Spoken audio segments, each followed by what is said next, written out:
asalaamaaleykum mbokki Ndakaaru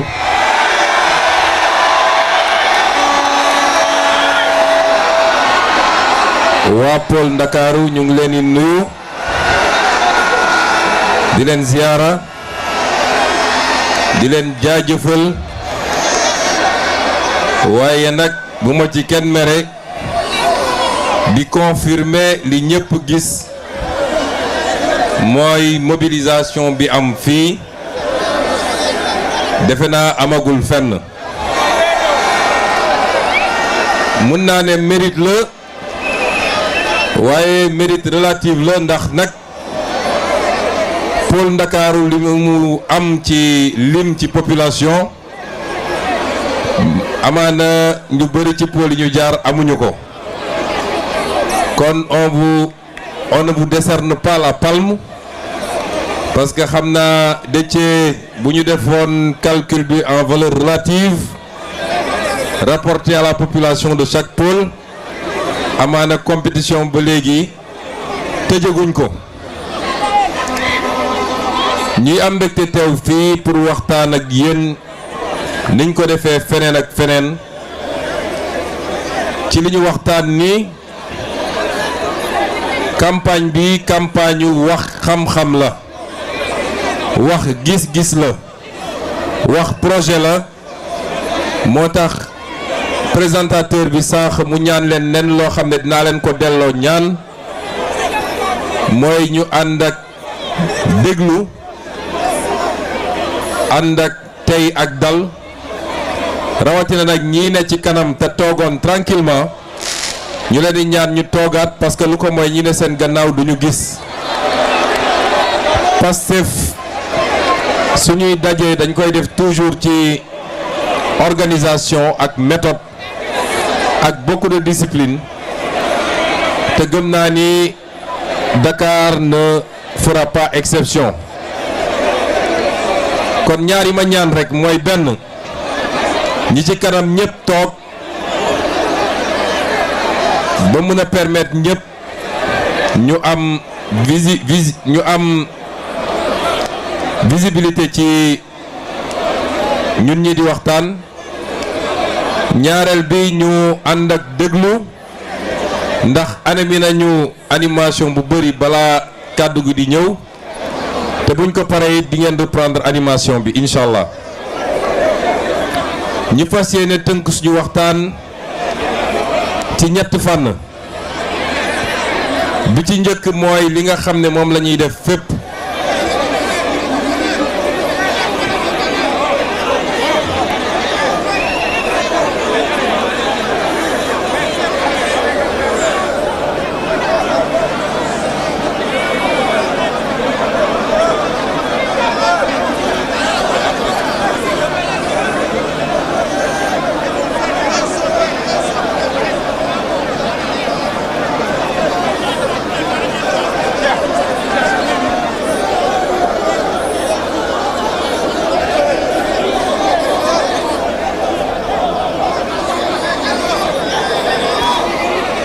may ñaan yéen ñi ne ci kanam gis ngeen ñi ne ci tribune yi ni ñu discipliné ñële ci tribune yi ñaari tribune yi ak ñi ne ci gannaaw kon loolu laay ñaan ñi ne ci kanam parce que yéen a gën a sës si man su ngeen waxee mun na ma perturber kon ma ne waxtaan bi naa ko tënk ci ñetti poñ du gudd waaye dañoo bëgg mu am njëriñ bi ci njëkk mooy dinañu waxtaan ci pôle bi nga xam ne mooy pôlu Ndakaaru ñaareel bi mooy dinañu waxtaane tuuti ci wàllu politique ci offre programmatique yoo xam ne mu nga jóge feneen te ñu jàpp ni baaxul ci réew mi ñetteel bi mooy dinañu wax nag ci mujjantelu campagne bi mooy li ci des su may wax pôle Ndakaaru nag daf may permettre ma démarrer ko ci li nga xam ne moom la ñu ubbee la vision 2050 mooy un développement territorial déséquilibré développement territorial déséquilibré mooy réew il faut ñu xam ni ñi ne ci réew mi yépp ñoo tolloo ci réew mi. Ils ont les mêmes droits, les mêmes obligations. kon état bi leen ëmb ñoom ñépp war naa fexe ba kenn ku nekk jot wàllam ci réew mi sans distinction de région. ki nekk fële Saraya wala Salémata, ki nekk Kanel wala Kédougou, ki nekk Bignona wala Vélingara dafa am les mêmes droits que ki nekk fii Ndakaaru Njaay. fi nekk egguñu foofu rek dañ naan le développement territorial est déséquilibré. tey ba ñuy def la vision 2050 bi ñu xaymaa li ñu gis mooy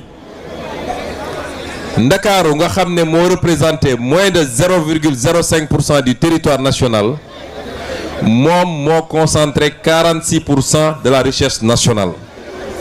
Dakar moom mi représenté moins de 0,05% du territoire national moo concentré 46% de la richesse nationale. boo jëlee li nga xam ne moo nekk ci centre pays bi te mu regroupé 11 régions depuis Saint-Louis, Louga, Diourbel, Kaolack, Kaffrine, Fatick, etc. ñoom ngay jël ci kaw depuis le nord jusqu'en bas ci sud ba Ziguinchor, Sédhiou ak Kolda 11 régions yi ñoom ñëpp boo leen dajalee elles représentent 44,5% de la richesse nationale. te 11 régions yooyu représenté nañu minimum 80% du territoire national. nga jël nag l'est du pays nga xam ne ñaari région la Kédougou ak Tambacounda ñoom ñu représenté 9,5% de la richesse nationale. kon lii c'est un déséquilibre criard entre les différentes régions ou les différents pôles du Sénégal. mu andi nag conséquence boo xam ne mooy li ñuy dund. am na woykat bu njëkk a dugg dafa ne kan moo fi booy Dakar kan moo fi kaw kaw. distinction boobu bu koy def da koo def rek pour xumbal mais ñun xamuñu boy town xamuñu kaw kaw lenn lu ñu xam mooy sénégalais la ñu xam. moo tax ma profité lever aussi benn équivoque parce que benn comportement wu benn nit ñun waruñu tomber ci erreur stigmatiser tout un quartier wala toute une commune ndax Baobab boo fa demee ci élection présidentielle bi ñoo fa gagné kon Baobab ñoo fa ëppale keneen ku dul ñun. le problème c'est pas Baobab c'est pas Dakar le problème c'est un individu bu am ay problème am boo xam ne à la base de jóge ndax kenn ku ne nañ la yaree sa kër boo génnee ci biti noonu ngay comporté woo. kon du problème mu Baobab du problème mu Ndakaaru bi élection bi passé ñoo fi gagné largement te élection bi ñu jëm ce sera plus profond encore incha allah. kon kuy woote borom Ndakaaru te mënoo gagné dara ci Ndakaaru mooy mag buy nax boppam. et bu ñu tombé mukk dans ce piège mais déséquilibre boobu am entre les différentes zones du Sénégal moo tax lu bëri ci ñun ñii à commencer par man on s'est retrouvé à Dakar alors que bu ñu amoon le minimum fa ñu dëkk peut-être ñu bëri ñu nekk fii diggante Guédiawaye Pikine Kër Massar Rufisque Dakar ils ne seraient pas là ils seraient chez eux. moo tax ñu ne il faut rectifier et corriger ce déséquilibre territorial. dans la vision 2050 gannaaw bu ñu développer li ñu bëgg a développer ba pare l'équilibre sera 46% ñi am Dakar dañ koy wàññi ba mu ñëw 29%. boo ñëwee pôle centre boobu ma tuddoon nga xam ne 44% la war nañ ko yóbbu ba 51%. waaye boo demee ci pôle est bi moom moo war a ñëw à 20%. lii boo ko defee suñu nee nag dañuy wàññi Dakar dañu bëgg nit ñi comprendre koom-koomu Sénégal de manière générale day yokku de manière substantielle dañ koy yokk mais ñu redistribuer ko ba yeneen pôles yi yeneen régions yi jot ci seen wàll loolu mooy permettre ñenn ñi nga xam ne tey ñi ngi ci Dakar et dans des conditions difficiles juróomi nit loué benn chambre xëy nekk ci mbedd mi di jaayante pour am lu ñu yóbbu ñooñu su dee yaa ngi jóge woon Kaffrine wala Ziguinchor wala nga jóge Kaolack wala nga jóge fu mu munti doon bu dee def nañ li ñu war a def foofu ci pôle bi te pôle yooyu yëpp bi ma fa jaaree expliqué naa lañ fa war a def à partir du potentiel qu'il y a dans ce pôle ils préféreront repartir fa ñu dëkk am fa seen sutura loolu mooy permettre Dakar noyyi Dakar aéré balaa nga naan maa ngi sonal sa bopp di def de nouveaux pôles urbains à l'intérieur de Cap-Vert nga créer les conditions non seulement de l'exode rural mais que les populations repartent vers leur ruralité mën a am li ñuy am ci mbay mi am ko ci càmm gi am ko ci industrie ñuy tabax foofu am ko ci mines yi ñuy développer foofu loolu mooy suñu vision économique. Mais le pôle de Dakar boo ko jëlee moom li tax ñu def ko pôle moom dong en termes de superficie soo ko nattee ak yeneen pôles yi da nga naan li tax pôle Dakar nekk pôle mais yàlla dafa def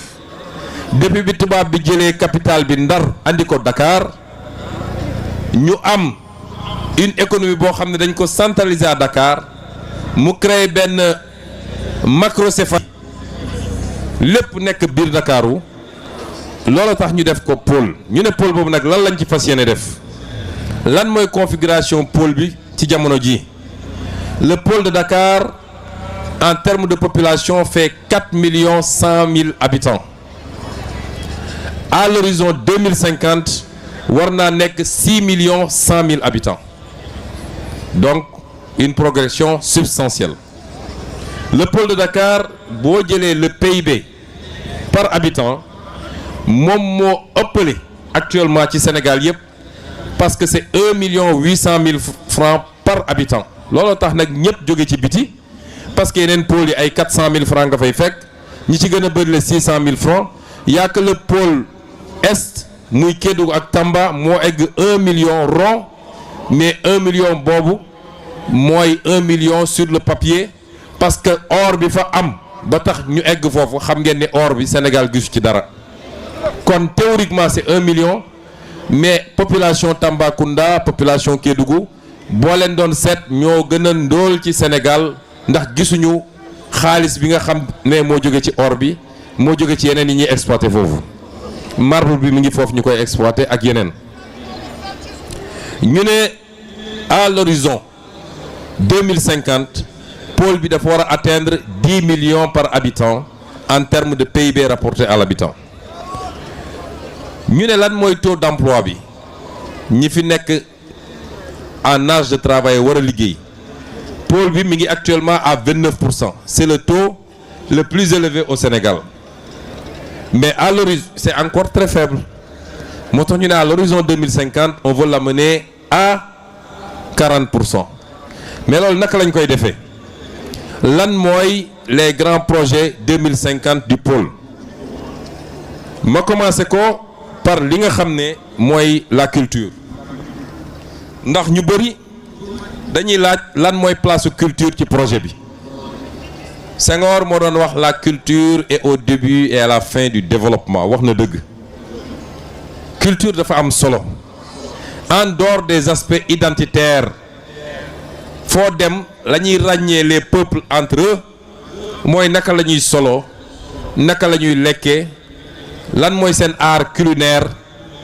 tey nee nañu ceebu jën def nañ ko patrimoine universel mais ñu identifier ko au Sénégal naka la ñuy feccee naka la ñuy tëggee loolu mooy le premier identifiant d'un peuple te ci biir peuple boo gis day am ay spécificité ndax nañuy feccee en Casamance bokkul ak ni ñuy feccee Fouta boo demee Fouta riiti lañ fay def boo demee Casamance bëgërëb lañ fay def donc culture dafa am solo ci peuple ba tax ñun dañoo fonk culture bi ñu toogee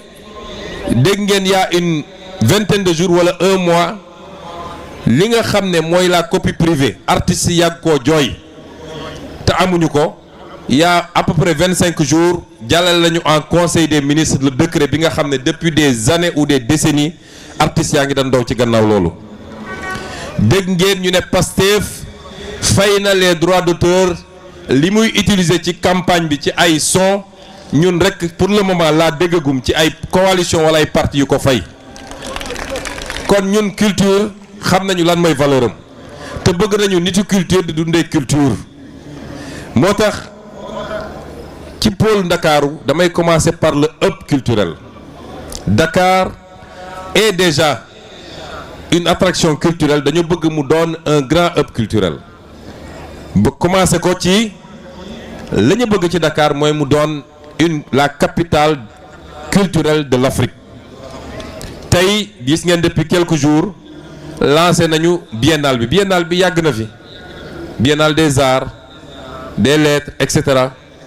mais dañu bëgg biennale bi jël une dimension 10 fois plus importante que ce qu'elle est aujourd'hui mu doon une source de rayonnement de notre pays à travers le monde entier mais dañu bëgg aussi benn écosystème bu dynamique boo xam ne lépp luy industrie culturelle à travers toute l'Afrique ñu mun a am centralisation ici au Sénégal ou à défaut mu doon un des foyers forts de la culture ñu ngi koy jaarale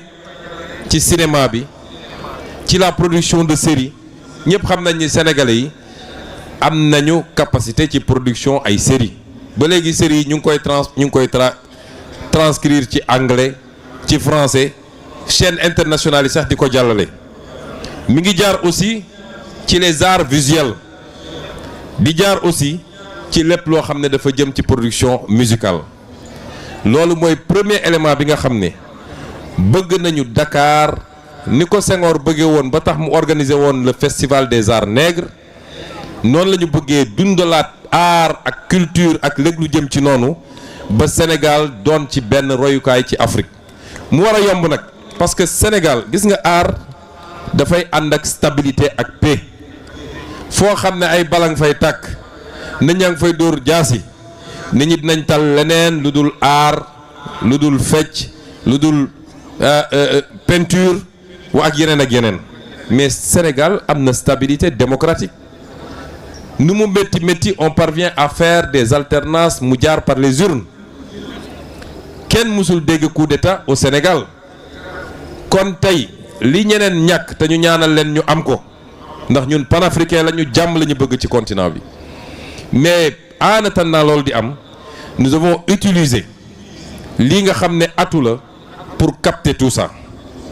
ñaareel bi mooy on veut que Dakar soit un hub du savoir de la science de la technologie de la production scientifique loolu tey am nañu un petit avantage yéen a ngi gis ni ay xale dinañ jóge Congo jóge ba Cameroun jóge yeneen réew yi di ñëw jàng si fii Sénégal parce que am nañu ay institut de formation yoo xam ne qualité bi mu am pour le moment eggagul qualité bi ñu bëgg comme les pays développés mais raw na lu bëri ci pays yi nga xam ne rawatina ñi nga xam ne ñoo bokk langue bi ñuy gën a utiliser muy la langue française ñu bëgg donc ce hub du savoir par la promotion d'écoles de renommée ñu gën koo travailler bëgg nañu mu doon un hub des métiers du savoir également par le conseil et l'ingénierie Sénégal am nañu ay borom xam-xam réew yu bëri bu ñu bëggee def ay consultation ay Sénégalais lañu jël si suñu cabinet d'expertise yi expertise comptable